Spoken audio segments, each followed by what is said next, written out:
Israel ভূখণ্ডে ইরানের নজিরবিহীন ক্ষেপণাস্ত্র হামলা, এতে ঘুম উড়েছে ইহুদি দখলদারদের। কি রেখে কি করবে দিকবিদিক হারিয়ে অনেকটা পাগল প্রায় নেতানিয়াহু সরকার। অঙ্ক কষছেন কিভাবে এর কড়া জবাব দেবে তেহরানকে।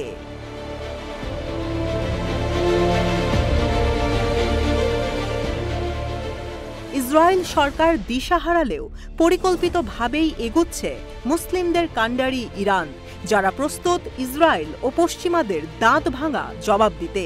এ নিয়ে খবর প্রকাশ করেছে ইরানের রাষ্ট্রীয় টেলিভিশন প্রেস টিভি।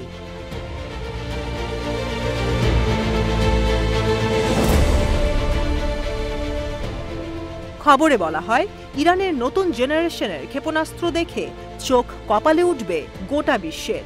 দেশটির ইসলামিক রেভলিউশনারি গার্ডের সাবেক কমান্ডার ও বর্তমান আইনসভার সদস্য মোহাম্মদ ইসমাইল কাউসারি বলেন, ইসরায়েলের হামলা ঠেকাতে ক্ষেপণাস্ত্র লঞ্চার ও এর প্ল্যাটফর্ম পুরোপুরি প্রস্তুত রয়েছে ইরানের।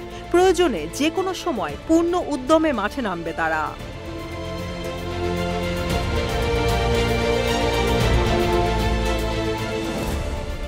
ইসরায়েলের মাটিতে ইরানের হামলার পরই তেহরানকে একের পর এক চোখ রাঙানি দিয়ে আসছে ইসরায়েল ও এর মিত্রদেশ যুক্তরাষ্ট্র।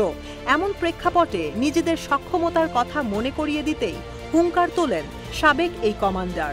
বলেন, জায়নবাদীদের রুখতে ইরানের আকাশে কয়েক স্তরের সর্বোচ্চ প্রতিরোধ গড়ে তোলা হয়েছে।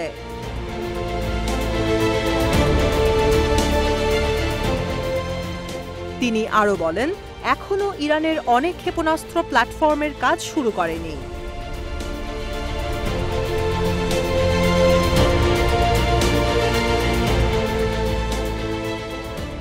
ইসরায়েল যদি কোনো ধরনের অপ্রীতিকর ঘটনা ঘটায়, তবে দ্রুত এগুলোর ব্যবহার চালু করবে তারা, যার ধ্বংসাত্মক কর্মকাণ্ড দেখে আঁতকে উঠবে বিশ্ববাসী।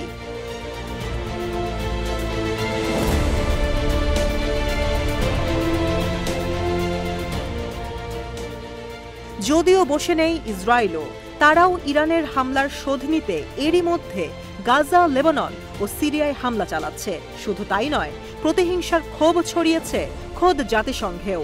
বুধবার জাতিসংঘ মহাসচিব অ্যান্টনিও গুতেরেসকে নিষিদ্ধ ঘোষণা করেছে ইসরায়েল।